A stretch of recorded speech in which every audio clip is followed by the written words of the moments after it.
What happens when a debt of blood is paid with a daughter's life? She was meant to be a sacrifice to the savage Alpha King, a brutal punishment for her father's treason. Instead, she became the one addiction he couldn't break, and the spark that burned his kingdom to ashes. The winter of 1342 in the Valerius Basin was unforgiving, but it was nothing compared to the cold wrath of the Lycan crown. For centuries, the human lords of the outer provinces lived under a fragile, terrifying truce with the shapeshifters of the high mountains. They paid their tithes in silver, grain, and blood, and in return the wolves kept the darker horrors of the wilderness at bay. But desperate men make foolish choices. Arthur Harrington, a lesser human lord governing the starving territory of Oakhaven, had forged royal ledgers. To save his freezing people, he diverted 3 caravans of iron and silver meant for the Alpha King's armory, selling them to southern mercenaries. It was a treason punishable by the eradication of an entire bloodline. When the king's elite guard, led by the hulking commander Gideon, breached the wooden gates of the Harrington estate, they did not bring executioners. They brought a contract. Maeve Harrington stood in a freezing courtyard, the biting wind whipping her dark hair across her face as she watched her father fall to his knees in the mud. "The king demands retribution, Lord Harrington." Gideon's voice was a low, unnatural rumble that vibrated in the chests of everyone present. The commander was a terrifying figure, heavily scarred, his eyes a piercing, inhuman amber. "Your lands are forfeit, your life is forfeit. Unless the debt is paid in equivalent flesh." Gideon's gaze shifted slowly, landing on 20-year-old Maeve. She was fiercely intelligent, known for her sharp tongue and unyielding spirit. But in that moment, under the gaze of an apex predator, she felt entirely like prey. The choice was never really a choice. To save her father, her younger brothers, and the serfs of Oakhaven from being slaughtered, Maeve surrendered her freedom. She was stripped of her noble titles, bound in heavy iron manacles that chafed her wrists raw, and loaded into a cage wagon meant for livestock. The journey to the Obsidian Keep took 4 grueling days. The keep was a monolithic fortress carved directly into the jagged peaks of the Iron Ridge, completely inaccessible to ordinary men. When Maeve finally stepped out of the wagon, her legs weak and her lips cracked from the cold, she was immediately overwhelmed by the sheer, suffocating presence of the Lycans. The air was thick with the scent of pine, burning wood, and the primal musk of predators. She was dragged by her chains into the great hall, a cavernous room lit by roaring fire pits. At the far end, slouched carelessly on a throne forged from blackened steel and dire bear skulls, sat Rowan Vane, the Alpha King. The rumors in the human villages painted Rowan as a mindless beast, a monster who drank human blood from silver goblets. The reality was far more dangerous. He was fiercely, brutally handsome, with sharp aristocrat features, raven black hair, and eyes the color of a stormy sea. He wore a simple tunic of dark leather, foregoing the ostentatious furs of his court, yet he commanded the room with a terrifying silent gravity. When Maeve was forced to her knees before him, the iron chains clanking against the stone floor, Rowan leaned forward. The entire hall fell dead silent. Even the fire seemed to crackle quieter. He stepped down from the dais, his boots making no sound on the stone. He stopped inches from her. Maeve, refusing to let her last shred of dignity die, forced her head up and met his gaze. It was a mistake. The moment their eyes locked, a visible tremor rocked the Alpha King. His pupils blew wide, consuming the stormy gray until his eyes were almost entirely black. A low, ragged inhale tore through his chest. "Mate." The word wasn't spoken, but the scent of her like rain-washed heather, and sweet iron slammed into Rowan's senses, fracturing his iron-clad control.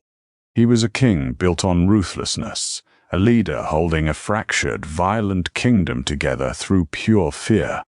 He despised the humans who lied and stole from him. He despised Arthur Harrington, and yet the universe, in a cruel twist of fate, had just chained his soul to the traitor's daughter. "You are not a guest, Maeve of Harrington," Rowan said, his voice a harsh, gravelly whisper that barely masked the strain underneath. He refused to accept this weakness. He would break this bond by breaking her. "You are a debt paid in flesh. You will scrub the floors of my kitchens. You will sleep in the ashes. If you speak out of turn, you will be beaten. If you try to run, I will hunt you down myself." Maeve did not flinch. "I am here to pay my father's debt, Your Grace. Put me to work." Rowan's jaw clenched so hard a muscle ticked frantically in his cheek. He spun on his heel, his cloak snapping.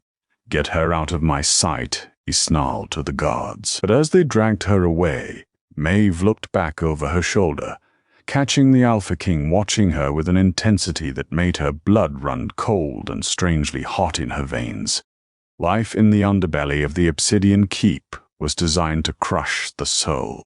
Maeve was stripped of her warm woolen dresses and given the rough, scratchy burlap of a scullery maid. Under the tyrannical rule of Madame Gwendolen, a bitter lichen housekeeper who loathed humans, Maeve was subjected to the most grueling tasks. She scrubbed the blood-stained stones of the butchery, hauled heavy cauldrons of boiling water until her hands were blistered and bleeding, and slept on a thin pallet of straw in the freezing cellar. Yet she did not break. She worked in silent, enduring defiance. But the true danger of the keep was not the back-breaking labor. It was the psychological warfare of the court. The lichen nobility viewed Maeve as a curiosity, a plaything, and a target. Chief among her tormentors was Lady Cordelia, a high-born, silver-haired lichen who was widely expected to become Rowan's queen. Cordelia was political power incarnate, bringing the loyalty of the three northern pacts. She was also lethally perceptive. Cordelia noticed what the rest of the court was too blind to see. She noticed that the Alpha King, who rarely ventured past the upper levels of the keep, suddenly took an interest in the lower courtyards. Rowan was losing his mind. He had tried to bury himself in war councils and border disputes, but his beast was restless, clawing at his chest, demanding he seek out the human girl. He would stand on the high balconies in the freezing rain just to catch a glimpse of Maeve carrying firewood across the yard. He learned her scent so perfectly he could track her movements through the sprawling castle without ever leaving his study. When he saw the bloody blisters on her hands from the caustic lye soap, he had to physically restrain himself from ripping Madame Gwendolen's throat out. He was the king. She was a traitor's spawn. It was an impossible obsession. To claim a human, a disgraced human, no less would incite a rebellion among his alphas and shatter his kingdom. He told himself he was just watching her to ensure she didn't spy or steal. It was a lie he stopped believing by the third week. The breaking point arrived on the eve of the winter solstice. The keep was buzzing with preparations for the great feast, and the kitchens were a madhouse. Maeve, exhausted and running on hours of sleep, accidentally bumped into Lady Cordelia in a narrow corridor, spilling a few drops of spiced wine onto the hem of the noble woman's silk gown. Cordelia's eyes flashed a murderous gold. This was the excuse she had been waiting for. "Filthy human wretch," Cordelia hissed, backhanding Maeve across the face with such force that Maeve hit the stone wall, tasting copper as her lip split open. "You dare soil my garments. A thief's daughter should know her place." "Oh. Cordelia didn't stop there. She dragged Maeve by the hair out into the open, snow-covered central courtyard, calling for the guards. "Tie her to the whipping post," Cordelia commanded, her voice ringing out, drawing a crowd of sneering nobles and terrified servants. 30 lashes for assaulting a highborn, Maeve's heart hammered against her ribs as rough hands seized her, binding her wrists to the freezing iron ring of the post. The coarse fabric of her dress was torn down her back, exposing her skin to the biting wind. She squeezed her eyes shut, bracing for the agony, refusing to give Cordelia the satisfaction of her tears. The guard raised the heavy leather scourge. The whip cracked through the icy air. It never landed. A sound echoed through the courtyard, a roar so primal, so saturated with pure, unadulterated violence that 3 guards immediately dropped to their knees, clutching their ears. Rowan vaulted over the 15-foot balcony, landing in the center of the courtyard with an earth-shattering thud. He didn't even look human. His eyes were entirely black, his fangs fully descended, and thick black veins pulsed furiously up his neck. Before the guard holding the whip could even blink, Rowan was on him. The king lifted the 200-pound man by his throat with a single hand and hurled him across the courtyard like a rag doll. "Rowan," Cordelia gasped, stepping back in shock. "What are you doing?" "This human assaulted me." Silence. Rowan's voice was the voice of the beast, vibrating with enough alpha command to force every lichen in the courtyard to bow their heads in submission. He turned to the post. The monstrous rage in his eyes flickered, replaced by a sudden, frantic gentleness as he looked at Maeve's trembling, half-exposed back. With a single swipe of his razor-sharp claws, he severed the thick iron chains binding her wrists as easily as cutting through silk. Maeve collapsed backward, her strength failing. She expected to hit the hard stone, but instead she was caught by 2 massive, incredibly warm arms. Rowan pulled her against his chest, sweeping his heavy, fur-lined cloak over her shivering shoulders, hiding her from the eyes of the court. "She is a criminal, Rowan," Cordelia shrieked, her political composure shattering as she realized the depth of the king's reaction. "You shame our kind for a traitor's whore." Rowan slowly turned his head, his eyes locking onto Cordelia with a promise of death that chilled the blood of everyone watching. He tightened his grip on Maeve, holding her securely against his heart, and for the first time he didn't care who heard the truth. "If you ever look at her again, Cordelia," Rowan said, his voice deadly quiet, echoing off the stone walls, "I will rip your tongue from your throat. She is mine." Without another word, the Alpha King turned his back on his court, his betrothed and his own laws, carrying the scullery maid up the grand stone stairs toward his private, heavily guarded chambers. The punishment was over. The true danger had just begun. The heavy oak doors of the Alpha King's private chambers slammed shut, sealing them inside a cavernous room warmed by a massive hearth. The scent of burning cedar and Rowan's own intoxicating musk pine and deep earth filled the air. Rowan set Maeve down gently on a massive bed draped in dark furs. For a long moment, the terrifying beast who had just ripped a man's throat out in the courtyard vanished. He looked at her with a raw, agonizing vulnerability. He moved to a basin, dampening a linen cloth, and returned to her side. When he reached out to wipe the blood from her split lip, Maeve flinched, her instincts screaming that this was a trick. Rowan froze. "I will not hurt you," he whispered, his gravelly voice trembling with an emotion that sounded terrifyingly like desperation. "I swear it on my life, Maeve.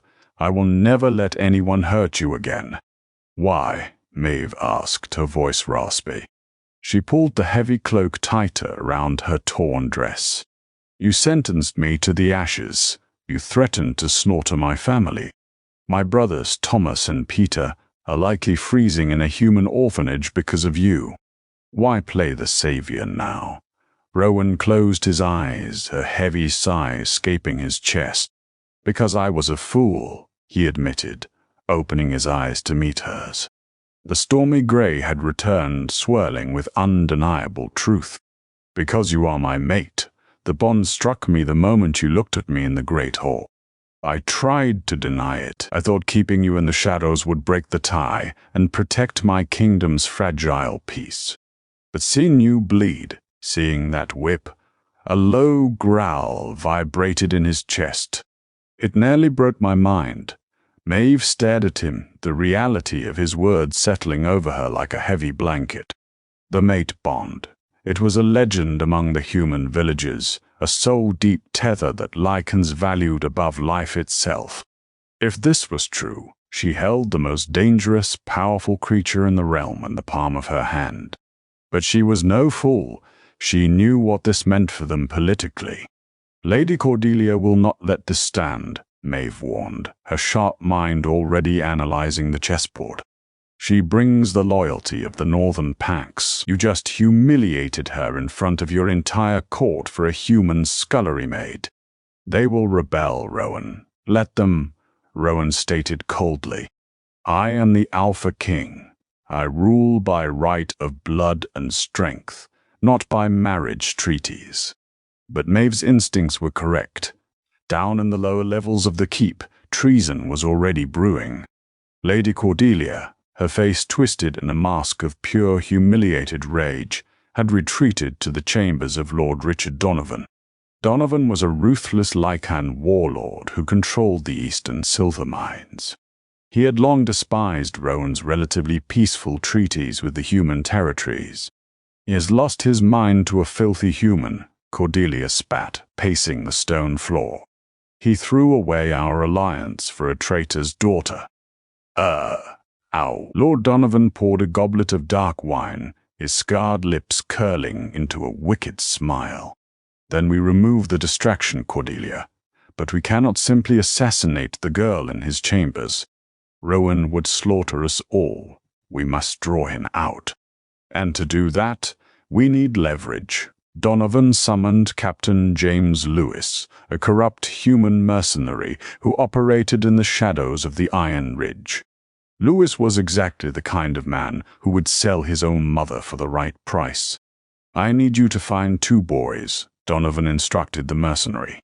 Thomas and Peter Harrington. They are hiding somewhere in the outer villages. Find them and bring them to the Whitewater Gorge. 2 weeks passed inside the king's chambers. For Maeve, it was a dizzying transition. She went from scrubbing butchery floors to wearing gowns of spun silk and velvet. More shocking, however, was her dynamic with Rowan. He didn't treat her as a prisoner or a fragile glass doll. He respected her sharp intellect. They spent hours by the fire, Maeve pointing out flaws in his taxation ledger's skills she had learned from her father and Rowan, listening with genuine admiration. She began to see the burdened, fiercely protective man beneath the monstrous crown, and against all her own defenses she found herself falling in love with the very king who had condemned her. But the peace was shattered on a bitter Tuesday morning. Commander Gideon burst into the royal study, his massive frame tense. Your Grace, a massive breach at the Whitewater Gorge. Hundreds of human mercenaries have crossed the border, slaughtering the frontier patrols. They are flying the banners of the Southern Kings. Rowan's eyes hardened. He looked at Maeve, conflicted. He could not leave his kingdom undefended, but leaving her felt like a physical tearing of his chest. Go, Maeve told him, stepping forward and resting her hand against his chest, right over his racing heart. You are their king. If you do not ride out, they will say the human girl made you weak. Show them you are still the beast. Rowan gripped her hand, pressing a fierce, desperate kiss to her knuckles. Gideon will post 20 of my personal elite outside your door. Do not leave these rooms, Maeve. Lock the doors. But the border attack was nothing more than a brilliantly orchestrated diversion. Hours after Rowan rode out with the bulk of his forces, a trusted maid named Greta, who had been bribed by Cordelia, brought Maeve her evening tea. Maeve, distracted by reading a map of the Whitewater region, took a long sip. Within minutes, the room began to spin. The edges of her vision went dark, and she collapsed onto the thick rug. When Maeve awoke, the warmth of the king's chambers was gone. She was met with the freezing, biting wind of the open mountain. She was bound to a stone pillar, her wrists bleeding against rough rope. Blinking away the drug's haze, she realized she was on the highest battlement of the Obsidian Keep's western tower, a sheer drop of 1,000 feet into jagged rocks below. Standing before her, wrapped in white wool fur, was Lady Cordelia, and beside her stood Lord Richard Donovan, holding 2 terrified, shivering boys by the collars of their ragged coats. "Thomas! Peter!" Maeve screamed, struggling violently against her ropes. "Ah, the sleeping beauty awakens," Cordelia sneered, stepping close enough that Maeve could smell the cloying sweetness of her perfume. "Did you really think you could steal my throne, human? Did you think you could play queen and survive? Let my brothers go," Maeve hissed, her eyes burning with a fierce, protective fire. "They have nothing to do with this. Kill me if you must, Cordelia, but let them walk away." Lord Donovan laughed, a harsh, grating sound. "You misunderstand the situation, little bird. Your brothers are the bait, and you are the knife we will use to cut the Alpha King's throat." Donovan stepped closer, leaning in to whisper a terrifying truth.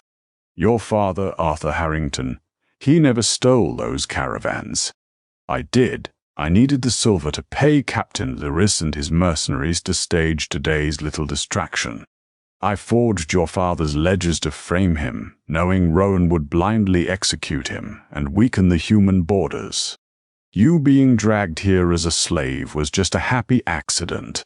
Maeve's blood ran ice cold. Her father was innocent. Her family had been destroyed over a lie. A new, terrifying fury ignited in her chest, burning away the last of the drug's effects. She wasn't just a victim anymore. She was the rightful mate of the Alpha King, and she refused to die like prey. Miles away at the Whitewater Gorge, Rowan waded through the snow, surrounded by the bodies of the mercenaries. But something was wrong. His inner beast was clawing at his mind, sending waves of panic crashing through his nervous system. The mercenaries hadn't fought like an invading army. They fought like men paid to buy time. He inhaled deeply, catching the scent of the blood on the snow. It wasn't the scent of southern kings. It smelled of eastern silver dust. Lord Donovan's territory, Maeve. The realization hit him with the force of a falling mountain. Rowan didn't wait for his horse. He shifted. In a blur of cracking bone and tearing muscle, the king transformed into a massive, monstrous midnight black wolf. He let out a roar that shook the trees and took off toward the keep at an impossible, terrifying speed, leaving his soldiers to follow. Back on the western tower, the wind howled like a mourner. "He will be back by nightfall," Cordelia said, pacing the stone edge. "When he returns, we will tell him you threw yourself from the tower in despair after realizing your brothers were dead. He will break, and Donovan will challenge him for the crown while he is weak." Donovan drew a long, silver-edged hunting knife, stepping toward the weeping boys. "Time to finish this." "No!" Maeve thrashed. While Cordelia and Donovan had been gloating, Maeve had been working her wrists furiously against the jagged edge of the stone pillar. It tore her skin to ribbons, but the rough ropes were fraying. She felt the bindings snap just as Donovan raised the blade over 12-year-old Thomas. Maeve didn't hesitate. She threw herself forward, tackling the massive lichen warlock. The sheer surprise of the desperate human girl hitting his back threw Donovan off balance. The silver blade slipped from his grasp, clattering across the icy stones. Cordelia shrieked, lunging at Maeve with extended claws. She slashed Maeve across the shoulder, tearing through the velvet gown and drawing a spray of crimson blood. Maeve cried out but spun, kicking Cordelia hard in the knee, sending the noblewoman stumbling backward toward the ledge. Donovan recovered quickly. Snarling, his eyes flashing gold, he grabbed Maeve by her hair and hurled her toward the edge of the battlement. She hit the low stone wall hard, the breath knocked from her lungs, her upper body tipping dangerously over the 1,000-foot drop. Donovan picked up the silver knife, stepping toward her. "Stupid, fragile little thing," he growled, raising the blade to plunge it into her chest. Suddenly, the heavy iron doors of the tower access exploded off their hinges. The heavy metal doors flew through the air, completely crushing one of Donovan's guards against the far wall. Through the dust and splintered wood stepped Rowan. He was half-shifted, trapped between man and beast. His claws were fully extended, his fangs dripping with saliva, and his eyes were pitch-black pits of unholy wrath. He didn't speak. He didn't issue a royal command. He simply attacked. Rowan crossed the 30 feet of the tower roof in a fraction of a second. He slammed into Donovan with the force of a battering ram. The impact shattered the stone floor beneath them. Donovan managed a single swipe with the silver blade, cutting a long gash across Rowan's ribs, but the Alpha King didn't even flinch. He gripped Donovan by the throat, lifting the warlord entirely off the ground. With a sickening, wet crunch that echoed over the howling wind, Rowan crushed Donovan's windpipe, tossing his lifeless body aside like garbage. Cordelia, trembling in absolute terror, pressed herself against the stone wall. "Rowan, please." It was Donovan. "He manipulated me." Rowan turned his terrifying gaze to her. "You touched my mate," he snarled, his voice distorted and demonic. "Commander Gideon." Gideon rushed onto the roof, his sword drawn. "Take this traitor," Rowan commanded, pointing a bloody claw at Cordelia. "Strip her of her titles. Throw her in the deep dungeons. If she speaks, cut out her tongue." As the guards dragged a screaming Cordelia away, Rowan dropped to his knees beside Maeve. The monstrous rage instantly vanished from his eyes, replaced by a desperate, frantic fear. He pulled her away from the ledge, wrapping his massive arms around her, burying his face in her neck, breathing in her scent to assure his beast that she was still alive. "I've got you," he choked out, his voice thick with tears. "I'm here. I've got you." Maeve weakly wrapped her arms around his broad shoulders, burying her face in his fur-lined cloak. "Thomas and Peter," she whispered. "They are safe," Rowan promised, looking over at the two boys, who were being gently wrapped in blankets by the guards. "They will never be harmed again. None of you will." The next morning, the great hall of the Obsidian Keep was packed with the entire Lycan nobility. Whispers and anxious murmurs echoed off the stone walls. They had heard the roars. They had seen Cordelia dragged to the dungeons. They knew the political landscape had just fractured violently.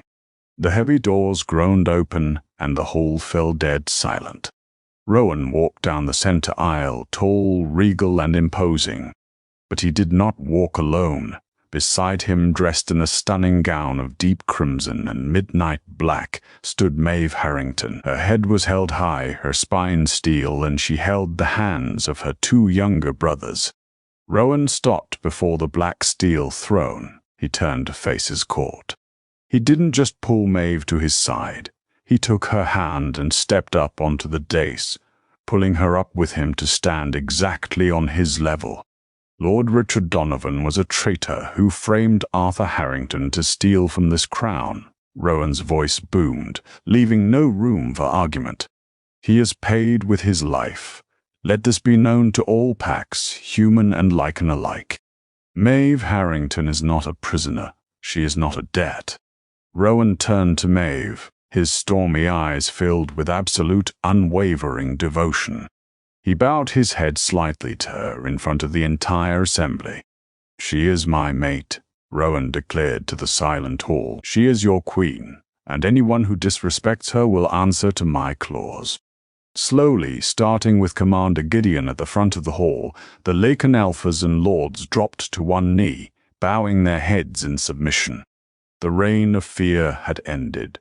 The reign of the true Alpha King and his brilliant human queen had just begun. Did Maeve's courage and Rowan's fierce devotion leave you breathless? From a chained prisoner to a powerful queen, this tale proves true love can conquer the darkest betrayals and deadliest courts. If you loved this epic werewolf romance and want to hear more thrilling, heart-pounding stories, please hit that like button, share this video with your friends, and subscribe to our channel. Don't miss our next wild adventure.